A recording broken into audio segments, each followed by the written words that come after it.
വികസനം അത് വരേണ്ടത് തന്നെയാണ്, നാടിനാവശ്യമാണ്, രാജ്യത്തിന്റെ വളർച്ചയ്ക്ക് ആവശ്യമാണ്. പക്ഷേ അതുമായി ബന്ധപ്പെട്ട് ചില ആളുകൾക്ക്, അവിടുത്തെ പ്രദേശവാസികൾക്ക് നേരിടുന്ന ബുദ്ധിമുട്ടുകളുണ്ട്. അവരുടെ തൊഴിൽ നഷ്ടമുണ്ട്, അവരുടെ വാസസ്ഥലങ്ങളുമായി ബന്ധപ്പെട്ട കാര്യങ്ങളുണ്ട്, തീരശോഷണവുമായി ബന്ധപ്പെട്ട് നിൽക്കുന്ന കാര്യങ്ങൾ.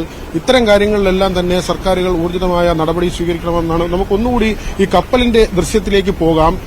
നമ്മൾ ആദ്യം കണ്ടതാണ്, അതായത് ഈ ബ്രേക്ക് വാട്ടറിനുള്ളിലേക്ക്, ഈ പുലിമുട്ടിനുള്ളിലേക്ക് കപ്പൽ കയറുമ്പോൾ അതിന്റെ മുൻവശമാണ് അത് നമുക്ക് അഭിമുഖമായി വന്നത്. അതായത് അത് യാത്ര ചെയ്ത് ഈ പുലിമുട്ടിനുള്ളിലേക്ക് കയറി വരുന്ന ഒരു കാഴ്ച.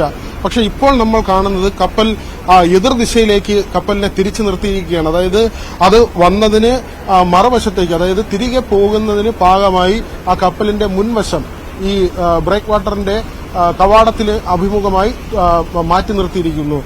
അതായത് ഈ കണ്ടെയ്നർ നീക്കം കഴിഞ്ഞ് വളരെ സുഗമമായി തന്നെ കപ്പലിന് പുറത്തേക്ക് പോകാൻ കഴിയുന്ന ഒരു രീതിയിലാണ് ഇപ്പോൾ നിർത്തിയിട്ടുള്ളത്. ഇനിയും ഈ കപ്പലിന്റെ ഇങ്ങനെ കിടക്കുന്ന ഘടനയിൽ മാറ്റമുണ്ടാകുമോ എന്ന് അറിയില്ല. അതെല്ലാം അവർ സാങ്കേതികമായി തീരുമാനിക്കുന്ന കാര്യങ്ങളാണ്. ഇതിന് വലിയൊരു ക്രൂ ഉണ്ട്, കപ്പലിനുള്ളിലെ ക്രൂ ഉണ്ട്.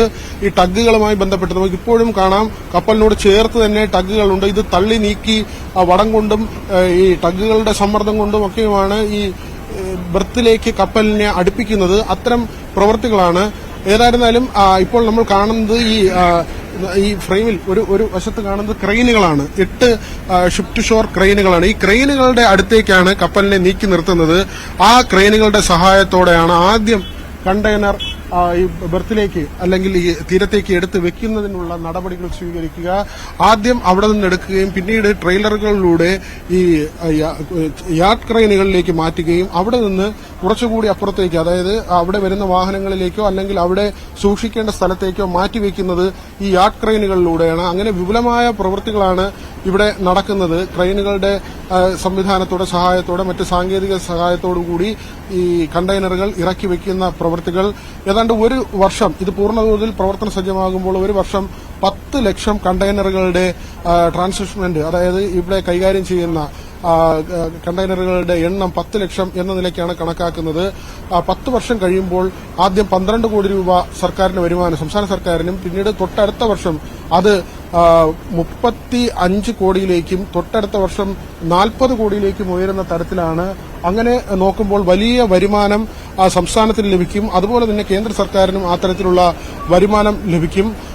രണ്ടാം ഘട്ട പ്രവർത്തനങ്ങൾ ആരംഭിക്കുമ്പോൾ അത് 9,000 കോടിയിലധികം രൂപയാണ് ഇതിന് നിക്ഷേപമായി വരുന്നത്. അങ്ങനെ നോക്കുമ്പോൾ 3,000 കോടി തന്നെ അദാനി ഗ്രൂപ്പിന്റെ ഭാഗത്തു നിന്ന് വരുന്നുണ്ട്. ഏതെങ്കിലും ഒരു വ്യവസായം സംസ്ഥാനത്തിന്റെ ചരിത്രത്തിലാദ്യമായാണ് ഒറ്റഘട്ടത്തിൽ 3,000 കോടി രൂപയുടെ നിക്ഷേപം വരുന്നത്. അത് വിഴിഞ്ഞത്താണ് ഇപ്പോൾ അങ്ങനെ ഏറ്റവും വലിയൊരു തുകയുടെ നിക്ഷേപം വരുന്നത്. 5 വർഷത്തെ കാലതാമസം ആദ്യഘട്ടം പൂർത്തിയാകുന്നതിന് വേണ്ടി വന്നെങ്കിലും അടുത്ത രണ്ടാം ഘട്ടം ഈ വർഷം തന്നെ ആരംഭിച്ച് നേരത്തെ നിശ്ചയിച്ചതിലും 2 വർഷം മുൻപ്, അതായത് 2028 രണ്ടാം ഘട്ടം പൂർത്തിയാക്കാനാണ് ആലോചിക്കുന്നത്.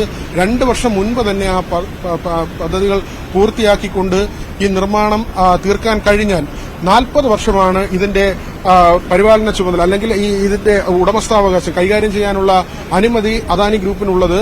ആ 40 വർഷം എന്നത് 45 വർഷത്തിലേക്ക് ഉയരും. 2 വർഷം നേരത്തെ പണികൾ പൂർത്തിയാക്കിയാൽ 45 വർഷം തുറമുഖം കൈയിൽ വയ്ക്കാൻ അദാനി ഗ്രൂപ്പിന് കഴിയുന്ന ഒരു നിലയുണ്ടാകും. അപ്പോഴും ഇതിന്റെ ചെലവ് സംബന്ധിച്ചുള്ള തർക്കങ്ങളും ഒരു വശത്ത് നിൽക്കുന്നുണ്ട്. കേന്ദ്ര സർക്കാർ ഒരു പൈസ പോലും ഇതുവരെ തന്നിട്ടില്ല, അല്ലെങ്കിൽ ഇതിന്റെ തുറമുഖ നിർമ്മാണത്തിന് വേണ്ടി സഹായിച്ചില്ല എന്നാണ് മന്ത്രി VN വാസവൻ കഴിഞ്ഞ ദിവസവും പറഞ്ഞത്. ആ നിലയ്ക്ക് ആർബിട്രേഷൻ നടക്കുന്നുണ്ട്. വയബിലിറ്റിയുമായി ബന്ധപ്പെട്ട ഫണ്ട് നിൽക്കുന്നുണ്ട്. അത് ഈ പ്രവർത്തനം തുടങ്ങുന്നതുവരെ സഹായമായി ലഭിക്കേണ്ട തുകയാണ്. അത് കേന്ദ്രത്തിൽ നിന്ന് വൈകാതെ ലഭിക്കും എന്ന പ്രതീക്ഷയാണ്. ആ നിലയ്ക്ക് കേന്ദ്ര സംസ്ഥാന സർക്കാരുകൾ അതോടൊപ്പം തന്നെ അദാനി ഗ്രൂപ്പ് ഈ PPP മോഡലിലുള്ള ഒരു പ്രോജക്റ്റായി തന്നെയാണ് ഇത് മുന്നോട്ട് പോകുന്നത്. അങ്ങനെ ഈ തുകയുടെ കാര്യത്തിൽ ഉള്ള തർക്കങ്ങൾ ഒഴിവാക്കി ഇത് കൃത്യമായി ഇതിന്റെ ഒരു വിനിയോഗവും എല്ലാ ഭാഗത്തു നിന്നുള്ള സഹകരണവും ഉണ്ടായാൽ വളരെ വേഗത്തിൽ തന്നെ രണ്ടാം ഘട്ടം പൂർത്തിയാക്കാൻ കഴിയും. രണ്ടാം ഘട്ടത്തിന്റെ പ്രത്യേകത ഇങ്ങനെയാണ്. ഇപ്പോഴുള്ള പുലിമുട്ടിന്റെ നീളം 3 കിലോമീറ്ററാണ്. അതായത് ഈ പാറക്കല്ലുകൾ നിരത്തി കടലിന്റെ തിരയടി ഈ ബർത്തിലേക്ക് വരാതെ സംരക്ഷിച്ച് നിർത്തുന്ന സംരക്ഷണ ഭിത്തിയാണ് നമ്മൾ പുലിമുട്ട് അല്ലെങ്കിൽ ബ്രേക്ക് വാട്ടർ എന്ന് പറയുന്നത്.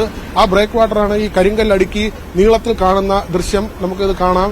അത് ഇങ്ങനെ കപ്പലിന് മുന്നിലൂടെ കാണുന്ന ഈ ബ്രേക്ക് വാട്ടർ അല്ലെങ്കിൽ കരിങ്കല്ല് നിരത്തി പോകുന്ന ഇത് ഒരു ഭാഗം കഴിയുമ്പോൾ ഒരു കർവായി ഒരു വളവായി ഈ ബർത്തിന് അഭിമുഖമായി പോകുന്നു. അതായത് തിര ശക്തമായി കടൽ തീരത്തേക്ക് വരാതെ കപ്പലുകൾ നിൽക്കുമ്പോൾ കപ്പലുകൾക്ക് മറ്റ് കേടുപാടുകൾ സംഭവിക്കാത്ത തരത്തിൽ തിരയെ തടയുന്നതിന് വേണ്ടിയാണ് ഈ പുലിമുട്ട് നിർമ്മിച്ചിട്ടുള്ളത്. ഇപ്പോൾ അതിന് 3 കിലോമീറ്ററാണ് നീളമുള്ളത്. രണ്ടാം ഘട്ടമാകുമ്പോൾ അത് 4 കിലോമീറ്ററായി വർദ്ധിക്കും.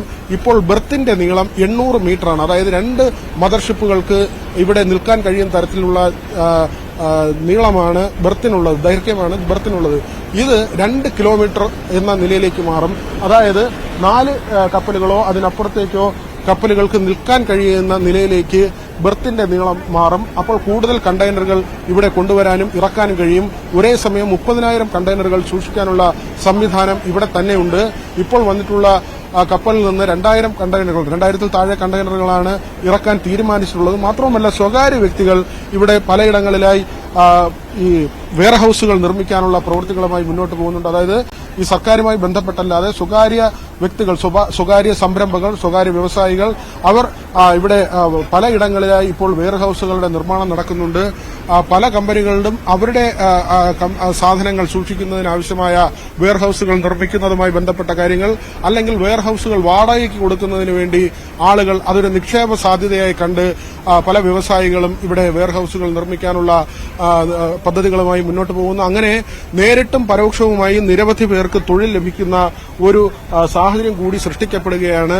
ഇതുവരെ തിരുവനന്തപുരം നഗരം, അത് തിരുവനന്തപുരം തലസ്ഥാനം എന്ന് അറിയപ്പെട്ടിരുന്ന സ്ഥലം ഒരുപക്ഷെ ഇനി തുറമുഖ നഗരം എന്ന് അറിയപ്പെടും. പലരും പ്രവചിക്കുന്നത് ആ നിലയ്ക്ക് തന്നെയാണ്.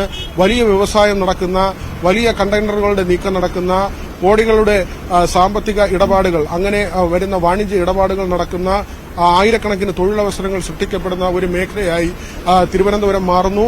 അത് തലസ്ഥാന ജില്ല ഒരുപക്ഷെ തുറമുഖ നഗരം എന്ന പേരിൽ അറിയപ്പെടുന്ന കാലം വിദൂരമല്ല എന്ന് തന്നെ പറയാം. ഏതായിരുന്നാലും കേരളത്തിന് അഭിമാനമായി, രാജ്യത്തിന് അഭിമാനമായി വാണിജ്യ സാധ്യതകൾ വളരെയധികം തുറന്നിട്ടുകൊണ്ട് ആദ്യത്തെ മദർഷിപ്പ് വിഴിഞ്ഞത്ത് തീരമണഞ്ഞിരിക്കുന്നു. അശ്വതി, അതാണ് വലിയ ആവേശത്തിലാണ്. ഒരു സ്വപ്നത്തിന്റെ സാക്ഷാത്കാരം അത് നമ്മുടെ കൺമുന്നിൽ ഇങ്ങനെ നിൽക്കുകയാണ്. ആ കപ്പൽ തീരത്ത് അടുത്തിരിക്കുന്നു എന്നുള്ളതാണ്. ആദ്യ കപ്പലിനെ വലിയ ആവേശത്തോടെ വരവേറ്റിരിക്കുകയാണ് വിഴിഞ്ഞം. ഔദ്യോഗികമായ വരവേൽപ്പ് അത് നാളെയാണ്.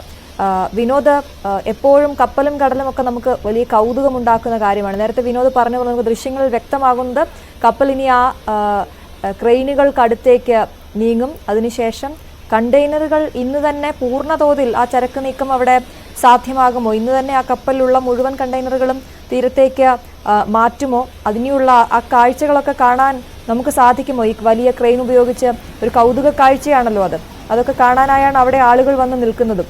നേരത്തെ അവിടെ നമ്മളോട് സംസാരിച്ച അദ്ദേഹമൊക്കെ പറഞ്ഞതുപോലെ എത്രയോ കിലോമീറ്ററുകൾക്ക് അപ്പുറത്തു നിന്നും ഈ ഒരു കാഴ്ച കാണാനായി അങ്ങോട്ടേക്ക് എത്തിയവരുണ്ട്.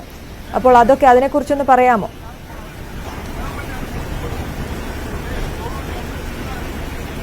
അശ്വതി, ഇപ്പോൾ 2,000-ഓളം കണ്ടെയ്നറുകൾ, ഒരുപക്ഷെ 2,000-ൽ താഴെ കണ്ടെയ്നറുകളായിരിക്കും ഇറക്കുക. അത് നാളെ വൈകിട്ട് വരെയാണ് കപ്പൽ തിരുവനന്തപുരത്ത് വിഴിഞ്ഞത്ത് തുടരുക. നാളെ വൈകിട്ടോടുകൂടി വീണ്ടും ഈ കണ്ടെയ്നറുകൾ ഇറക്കിയുള്ള യാത്ര തുടരും. ഇന്ന് തന്നെ കണ്ടെയ്നറുകൾ ഇറക്കും എന്ന് തന്നെയാണ് അധികൃതർ നമ്മളെ അറിയിച്ചിട്ടുള്ളത്. അതിന്റെ നടപടികൾ ഇന്ന് തന്നെ ഉണ്ടാകും. ഒരുപക്ഷെ ഇന്നും നാളെയുമായിട്ടായിരിക്കും പൂർണ്ണതോതിൽ കണ്ടെയ്നറുകൾ ഇറക്കുക. ഏതായിരുന്നാലും പ്രതീക്ഷിച്ചതുപോലെ കൃത്യമായ തീയതിയിൽ തന്നെ ഈ ആദ്യത്തെ മദർഷിപ്പ് എത്തുന്നു. അതിന്റെ ഒരു പരീക്ഷണാടിസ്ഥാനത്തിലുള്ള നടപടികളാണ് നടക്കുന്നത്. ട്രയൽ റണ്ണാണ് ഇന്നത്തേത്. ആ തരത്തിൽ നോക്കുമ്പോൾ ഇടയ്ക്ക് ഒരു കാലതാമസം ഉണ്ടായെങ്കിലും, ചില വർഷങ്ങളുടെ കാലതാമസം നിർമ്മാണത്തിൽ, അതിൽ ഒരു കാലതാമസവും വൈകലും ഉണ്ടായെങ്കിലും പിന്നീട് ഇങ്ങോട്ട് വീണ്ടും ഒരു പണികൾ, നിർമ്മാണ പ്രവൃത്തികൾ വീണ്ടും തുടങ്ങുമ്പോൾ വളരെ വേഗത്തിലായിരുന്നു എന്ന് പറയാതെ തരമില്ല. അതിനൊരു സർക്കാരിന്റെ ഇച്ഛാശക്തി ഉണ്ടായിരുന്നു. ഈ പാറക്കല്ലുകൾ ഉൾപ്പെടെ എത്തിച്ച് പുലിമുട്ടിന്റെ നിർമ്മാണം പൂർത്തിയാക്കുക, ബർത്തിന്റെ നിർമ്മാണം, ഇത് തന്നെയായിരുന്നു ഇവിടുത്തെ ഏറ്റവും പ്രധാനപ്പെട്ട വെല്ലുവിളി. ആ വെല്ലുവിളികൾ പൂർത്തിയാക്കാൻ കഴിഞ്ഞു എന്നത് തന്നെയാണ് ഏറ്റവും പ്രധാനപ്പെട്ട കാര്യം.